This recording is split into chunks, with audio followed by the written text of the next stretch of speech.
உலகெங்கும் வாழும் அன்பான தமிழ் உள்ளங்களுக்கு அநேக கோடி வணக்கங்கள்.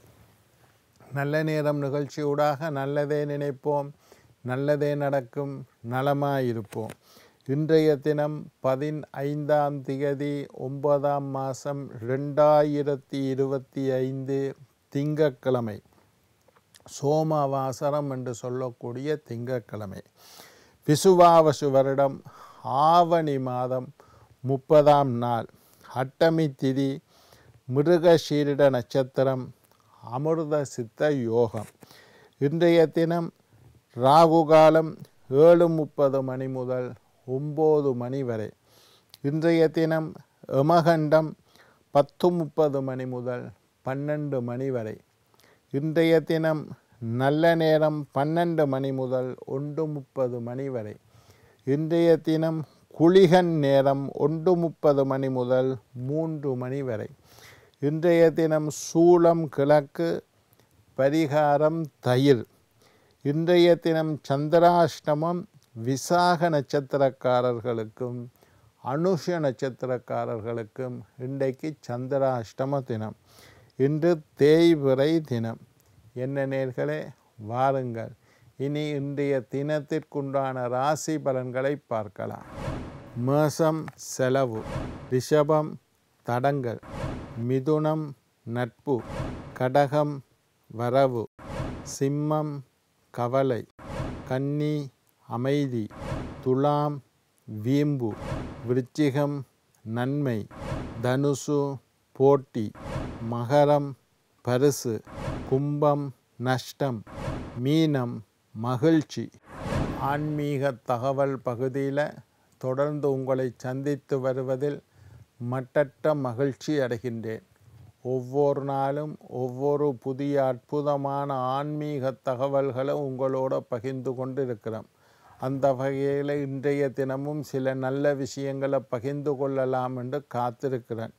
எங்களுடைய நிகழ்ச்சிக்கு நீங்கள் தரக்கூடிய ஆதரவு என்னை மகிழ்ச்சி அடைய செய்கின்றது. எங்களுடைய நிகழ்ச்சி சம்பந்தமாக ஏதாவது சந்தேகங்கள், கேள்விகள் இருப்பின் சக்தி டிவி நல்ல நேரம் நிகழ்ச்சி தயாரிப்பாளர் கீழ்கண்ட முகவரிக்கு எழுதி அனுப்புங்கோ. கடிதம் ஒன்று எழுதி அனுப்புங்கோ. என்ன விஷயம் என்றாலும் சந்தேகங்கள், கேள்விகளை அனுப்பினீங்கன்னா அதற்குண்டான பதில்களை தர காத்திருக்கின்றேன். இன்றைக்கு என்னத்தை பற்றி பார்க்க போகிறோம்னா, தலை வைத்து படுக்கக்கூடாத திசைகள், வாஸ்துவை பற்றி சில தகவல்களை உங்களோட பகிர்ந்து கொள்றதுக்கு காத்திருக்கிறேன். சரி, ஒரு மனுஷன் 8 மணித்தியாலம் தூங்க வேண்டும்.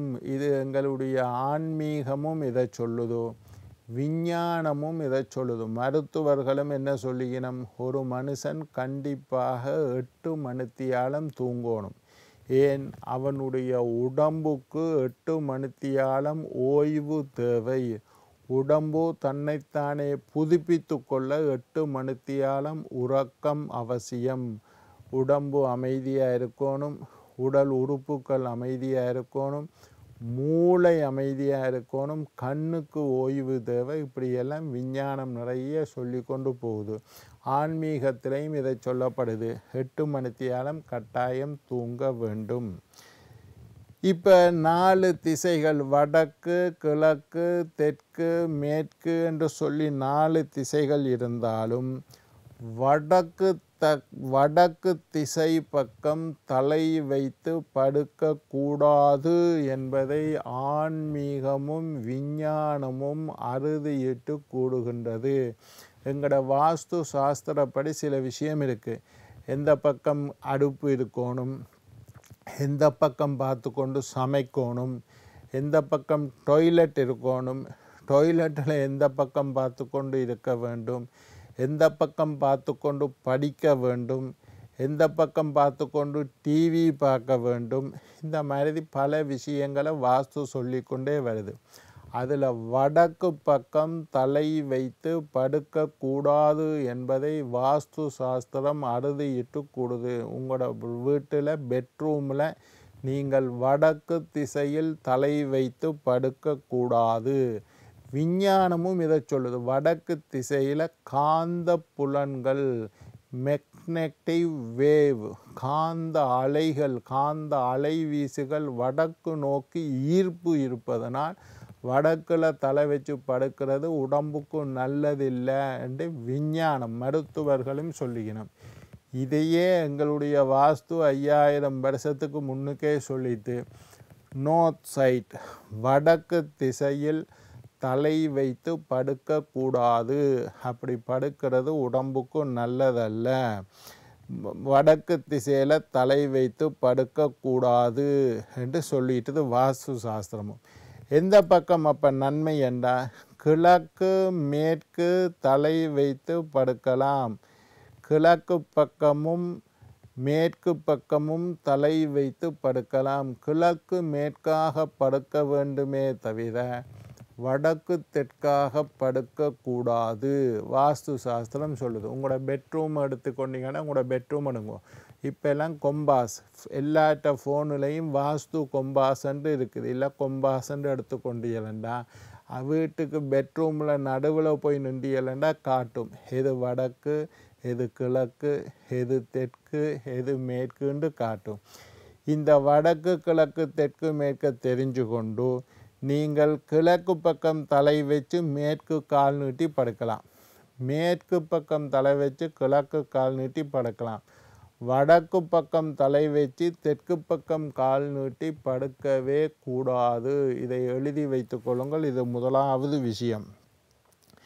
படுக்கிற இடத்துல காற்றோட்டம் நன்றாக இருக்க வேண்டும். நீங்கள் படுக்கிற இடத்துல படுத்து கொண்டு 8 மணித்தியாலம் தூங்க போறீர்கள்.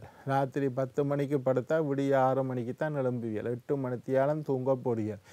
8 மணித்தியாலம் தூங்குகிற இடத்துல நீங்கள் சுவாசம் செய்வதற்கு நல்ல காற்று இருக்க வேண்டும். பெட்ரூமை அடைச்சி மூடி வச்சிடாதீங்க. காற்றோட்டமான இடத்துல படுத்து உறங்குவது தான் நல்லது என்று ஆன்மீகமும் சொல்லுது, வாஸ்தும் சொல்லுது. சரி, நீங்கள் படுத்திருக்கிற கட்டிலுக்கு மேலே பீம் இருக்கக்கூடாது. பீம்ன்றா தெரியும், கான்கிரீட் போட்டு ஒரு மேல் மாடி வீடு கட்டுறதா இருந்தால் பீம் போடுவினோம். அப்படி இல்லை ஓடு வீடாக இருந்தாலும் சீட்டு வீடாக இருந்தாலும் பீம் ஒன்று நடுவில் போகக்கூடாது. உங்களோட கட்டிலுக்கு மேலே பீம் இருக்கக்கூடாது.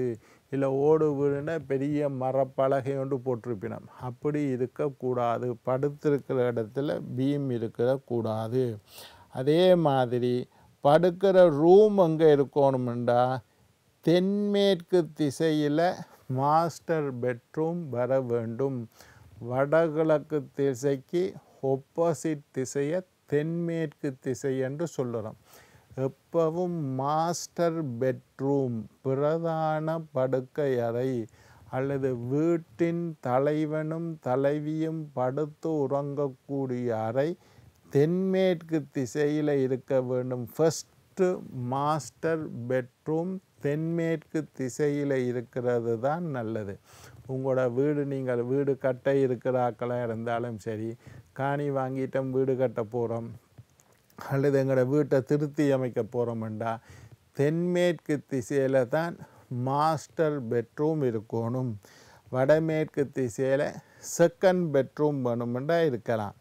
தென்கிழக்கு திசை அக்னி மூலை என்று சொல்லக்கூடிய தென்கிழக்கு திசையில் எந்த காரணம் கொண்டும் மாஸ்டர் பெட்ரூம் வரக்கூடாது. மாஸ்டர் பெட்ரூம் அக்னி மூலை, தென்கிழக்கு திசையில் மாஸ்டர் பெட்ரூம் வரக்கூடாது. தென்மேற்கு திசையில் தான் மாஸ்டர் பெட்ரூம் இருக்கணும். அந்த மாஸ்டர் பெட்ரூமில் வடக்கு தெற்காக படுக்கக்கூடாது, கிழக்கு மேற்காக படுக்க வேண்டும். கட்டிலுக்கு மேலே பீமோ தீராந்தியோ மரப்பலகையோ போகக்கூடாது. அதெல்லாம் வச்சுக்கொள்ளுங்க. அக்னி மூலையில் படுக்கக்கூடாது. தென்மேற்கில் மாஸ்டர் பெட்ரூம். ஈசான மூலையில் எப்பவும் சாமி ரூம் வைக்கிறது நல்லதுன்னு நான் சொல்லியிருக்கிறேன். அல்லது பிள்ளைகளுடைய படுக்கை அறை ஈசான மூலையில் வைக்கலாம். பிள்ளைகளுடைய படிப்பு அறை, படிக்கிறதுக்கு ஒரு ஸ்டடி ரூம் வைக்கிறதா இருந்தால் ஈசான மூலையில் வைக்கலாம். அல்லது சாமி அறை வைக்கலாம், அல்லது ஆஃபீஸ் ரூம் வைக்கலாம். ஈசானத்திலையும் படுக்கை அறை பெரியவர்கள் கப்பிள் ஒரு கணவன் மனைவி படுக்கிறதா இருந்தால் ஈசானம் கூடாது. ஈசானத்தில் சின்ன பிள்ளைகள் படுக்கிறதுக்கு வையுங்கோ, இல்லாட்டி முதியவர்கள் படுக்கிறதுக்கு வேணும்னா வேறு வழி இல்லையாண்டா வையுங்கோ. ஆஃபீஸ் ரூம் ஒன்று வைக்கலாம், சாமி ரூம் ஒன்று வைக்கலாம். அந்த இடம் ஓப்பனாக இருக்கிறது தான் நல்லது.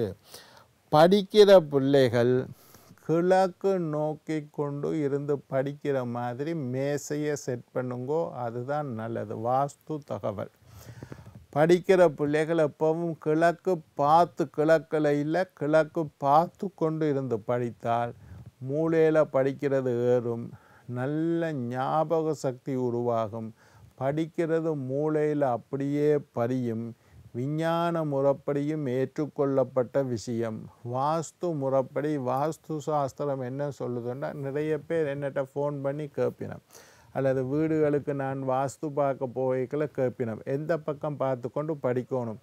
கிழக்கு பக்கம் பார்த்து கொண்டு பிள்ளைகள் படிக்கிறது தான் ஞாபக சக்தி அதிகரிக்கும். அதே நேரத்தில் தென்மேற்கு மூலை, தென்மேற்கு மூலையில் மாஸ்டர் பெட்ரூம் இருந்தால் தான் குழந்தை பாக்கியம் கிடைக்கும். என்ன நேயர்களே, நாளை மற்றும் ஒரு தகவலுடன் உங்களை சந்திக்கும் வரை உங்களிடம் விடைபெறுவது உங்கள் ஜோதிட சித்தர் டாக்டர் ராஜராஜ குருக்கள்.